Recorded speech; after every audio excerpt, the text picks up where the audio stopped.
সাথে থাকবে। কি? সে আমার সাথে এক বিছানায় থাকবে?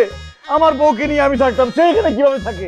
আরে বাবারে, তোমার খাটটা তো অনেক বড়, এক সাইডে তো ফাঁকাই থাকে, তাই আমি ভাবলাম যে একটা ব্যাচেলার সিট ভাড়া দিয়ে দেই, কিছু এক্সট্রা ইনকাম হইল। আব্বা, এইখানে আমার বউরে নিয়ে আমি থাকতাম, আমার কত স্মৃতি, আর আপনি এটা কি করলেন?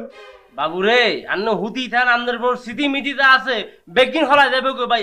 আমি প্রচুর টায়ার্ড, আমি ঘুমামো, আমনে হতেন ভাই। আর কাকা বুঝলাম না, রুম ভাড়াটিকে আমি এটালে নিলেছিনি, আরেকবারের পর স্মৃতি আমি মুদি দেখতাম।